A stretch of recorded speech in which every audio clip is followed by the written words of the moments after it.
kedatangan tamu yang kedua nih yang gak kalah jagonya sama Kak Yofi.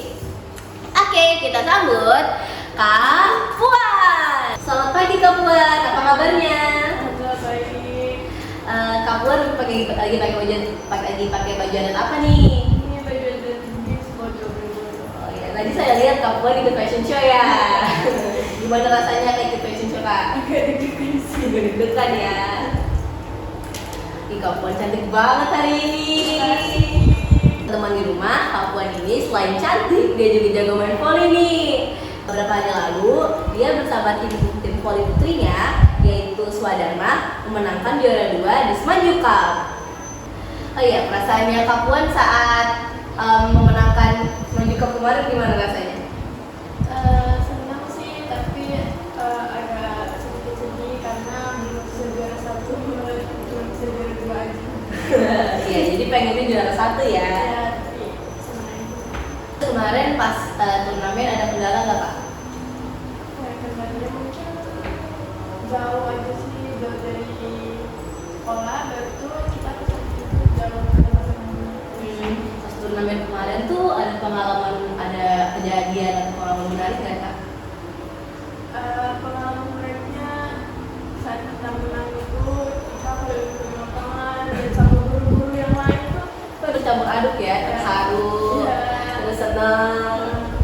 Pasti namanya kita menang ya, terus saya sih juga kebayang nih rasanya pasti sedih, terus bahagia juga, pasti campur aduk banget perasaan. Oh iya Kak, saya penasaran nih, kira-kira Kak Puan ini jadi umur berapa dan sejak kapan nih Kak bermain volley? kalau saya main volley itu dari umur 10 tahun, dari kelas 5 SD mau kelas 6. Kira-kira motivasi Kak Puan ini kenapa nih kok bisa suka volley, bisa berminat pada volley? Pertama gara-gara kakak saya, itu kan dulu saya tuh sering nemenin kakak saya latihan volley tuh. Nah akhirnya kan kayak nungguin tuh pengen juga gitu ikut-ikut. Nah di situ juga ada senior volley, baru tuh pernah mulai juga timnas datang ke Balikpapan kan. Wih, keren-keren. Kayak pengen aja gitu, kayak gimana sih jadi pemain hebat. Jadi sampai sekarang ya. Ya sampai sekarang tuh pengen main volley. Kalau kira-kira apa nih motivasinya Kak Puan untuk bermain volley? Motivasinya pengen jadi pemain hebat kayak contohnya tuh kaptennya yang dari tim Indonesia Wilda. Wih. Itu kan itu tuh kayak dia pengen aja gitu, terus tuh pengen banggain orang tua juga. Pengen jadi atlet hebat ya. Ya. Kira-kira orang tuanya Kak Puan ini ada basic main volley nggak? Ada. Ayah ya. Terus kakaknya Kak Puan juga ya. Jadi ngikutin dari situ ya, ada inspirasi dari situ, Iya. akhirnya jadi mau main volley juga. Juga sekarang melatih juga. Wih, keren-keren. Kak Puan ini adalah salah satu kapten di Swadharma ya, sebagai Iya. kapten ya. Dia sudah juga. Iya, di SMP 22. Kira-kira apa nih Kak kendalanya menjadi seorang kapten? Kendalanya itu mungkin karena seorang kapten itu mempunyai tanggung jawab yang sangat besar tentunya. Tapi sih saat teman kita ini nggak bisa dikasih tahu, terus tuh apa-apa yang kena tuh kita gitu, padahal teman kita yang salah, baru kita lagi yang kena gitu tuh. Tapi sih senang aja gitu mendapat hal yang baru, dan berarti kan saya dipercaya banget gitu ya. Iya ya. Biasa kan dipilih sama pelatih itu yang salah satu yang terbaik ya di antara semuanya. Berarti di matanya pelatih Kak Puan ini adalah salah satu yang terbaik. Keren. Jadi buat teman-teman di rumah, ternyata menjadi seorang kapten tuh nggak semudah yang kita kira ya. Saya juga kadang tuh mimpin kayak satu kelompok, mungkin mimpin sebagai yang di kelas, kelompok atau menjadi ketua kelas tuh memang butuh tanggung jawab yang besar. Dan kita juga kalau misalnya anggota kita ada salah, kita yang kena salah hari ini, kita yang bakal dimarahin. Jadi menjadi seorang kapten itu nggak semudah yang kita kira, tapi jika kita dipilih menjadi seorang kapten, berarti kita telah diberi kepercayaan, dan kita nggak boleh menyia-nyiakan kepercayaan tersebut. Kak Puan udah berapa kali mengikuti lomba dan udah berapa kali menang? Mungkin ada 10 lebih kali ya, tapi menangnya itu baru baru 2 kali aja sih, karena yang lain-lainnya tuh sebagai pengalaman juga. Dari situ kan kita bisa belajar kayak mana sih pertandingan itu dan uji mental juga kayak mana. Ya kemarin juga benar. Gimana? Kak Puan pernah kalah dalam lomba? Gimana rasanya? Saya sih kecewa, sedih gitu, apalagi kalau kita mainnya jelek gitu kan. Tapi sih Iya, saya jadikan pelajaran ya. dari pertandingan itu kita bisa belajar lagi untuk pertandingan selanjutnya. Ya, seperti lebih baik lagi. Salah saya di mana, dia harus Iya. diperbaikin gitu. Jadi buat teman-teman di rumah, kita tuh harus belajar dari kegagalan, belajar dari kesalahan. Salah saya ini di mana. Jadi kita perbaikin itu, dan itu untuk jangan kita tuh kalau kalah jangan menjadikan itu sebagai hal yang membuat kita patah semangat. Justru kegagalan itu adalah sesuatu hal yang kita jadikan untuk motivasi kita supaya kita bisa lebih maju dan bisa lebih semangat lagi dalam berlatih, dalam mengikuti lomba. Gimana sih caranya Kak Puan membagi waktu antara sekolah, latihan, belajar?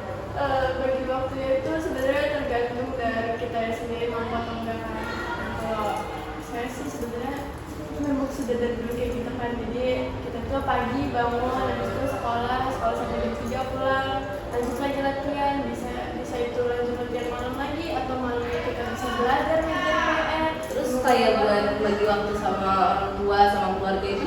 Di rumah kan, pas kita pulang sore misalnya, kalau misalnya nggak latihan malam kita kumpul, kadang-kadang juga panggil keluarga kayak sepupu kayak itu bisa juga. Terus masih begitu sih. Jadi memang itu kebiasaan dari kecil ya? Iya, dari dulu juga sih. Oh, jadi kamu sudah terbiasa membagi waktu ya? Kalau saya sendiri sih saya kurang bisa bagi waktu kayak gitu. Kadang kalau sama orang tua nggak kebagi waktunya buat keluarga, lebih sibuk sama sekolah. Jadi buat teman-teman di rumah, membagi waktu kita tuh harus pandai-pandai membagi waktu. Jangan sampai kita lebih sibuk ke hal yang lebih sibuk ke sekolah atau lebih sibuk bermain sampai kita lupa sama keluarga. Dan jangan juga terlalu sibuk sama keluarga sampai kita lupa tentang sekolah kita. Jadi itu 2 hal yang penting. Tapi kita harus membagi waktu secara seimbang. Jadi jangan sampai ada yang lebih berat, ada yang lebih ringan.